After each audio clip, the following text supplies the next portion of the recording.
My name is Chris Stark.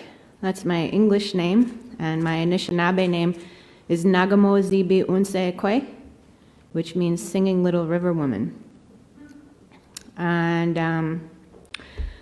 I wanted to just start off with a little excerpt from my novel Carnival Lights, which is currently up for a Minnesota Book Award, because I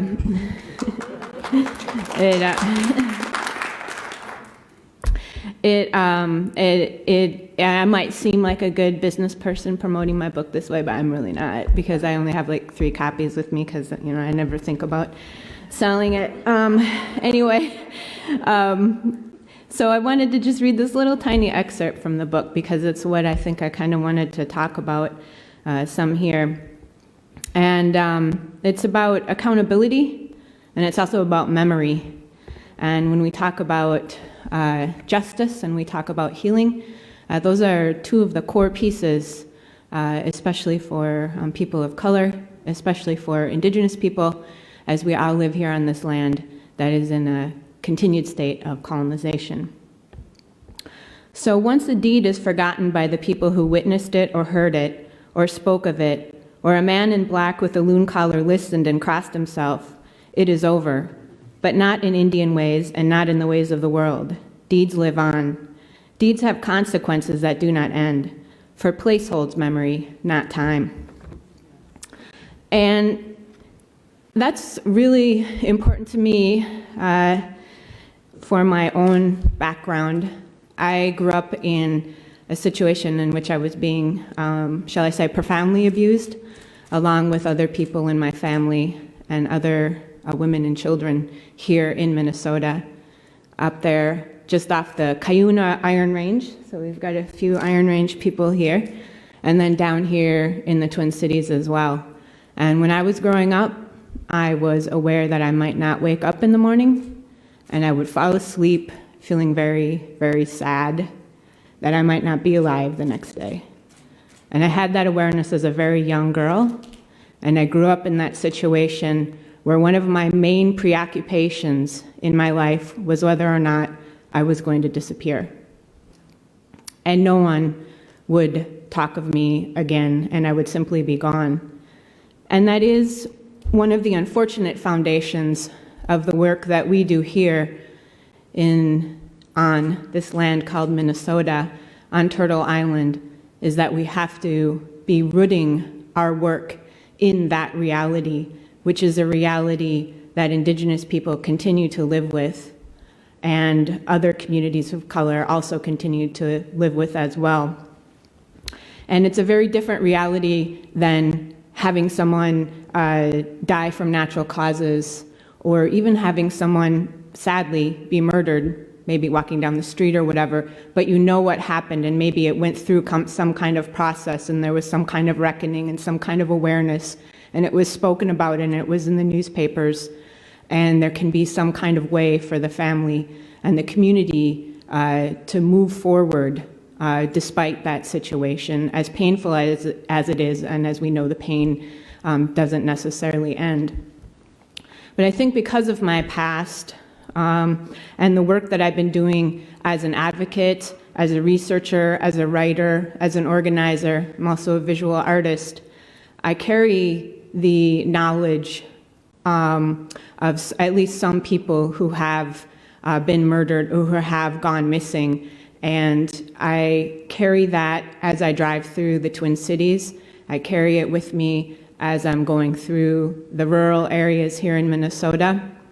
And I don't know how many of you know this, but possibly a mile directly over this way, there were 2 young Native women who were murdered in 2011 and another in 2015, and their bodies were dumped in a predominantly white upper middle class area that does a lot of work around the birds being harmed at the Vikings new football field. And I love birds, and we can care about more than one thing, but there was silence about these 2 young women who disappeared. And if we go maybe a half a mile this way, I can think of a handful of African American and white young women who were murdered and their bodies left in trunks and on the streets. And I want to not speak for them, but I want them to be present in this room with us, their memory and their honoring of the people who have been murdered or gone missing or who are being brutalized in all kinds of systems of sexual and physical violence. I want them to be a part of this conversation. And I want us to root our work in the beautiful cultures, indigenous cultures, that continue to be on this land and continue to fight and live and celebrate and have joy in our ceremonies and in our ways as we revitalize our communities that were almost decimated, but not decimated by colonization. My Wet'en, Earl Hoagland, up on White Earth, always called it the attempted genocide. So as we talk about these terrible atrocities in the indigenous community and in other indigenous or other communities, of course these atrocities were inflicted on our communities. There are people who did these atrocities. There has to be accountability. There has to be naming. There has to be reckoning. I don't have those answers. They're not simple answers. Babette Sandman, who was on the video at the beginning here, is a dear friend of mine. I've known her and her husband for many, many years, and they have a lot to do with my survival, and they have a lot to do with the wonderful life that I currently have, and the work that I do to bring forward the gifts that the Creator gave to me when I was born, and the gifts that all of us the gifts that were given to all of us. Each and every one of us has gifts and meaning and purpose that our community needs. All of us, human beings, the earth, the land, the water, the animals, the trees, the plants. We're all part of the same community, and we have to bring forward these gifts, honor each other, and speak with kindness and treat each other with true kindness and humility and gentleness and love, because that's our way forward. That's how we're going to find ways to heal the harm that has been inflicted on so many of us and the land and the water and so on. So I want to say one more thing also, is that I was a member of the Minnesota Missing and Indigenous Murdered MMIW Task Force here in Minnesota, and it is just a profound feeling of gratitude for Mary Kunesh and so many others who laid that groundwork for the now MMIR office and its existence. I met the director last week, and she's fantastic, just a wonderful, wonderful woman, and I think she's going to lead that office towards many paths of healing and justice for the Indigenous community.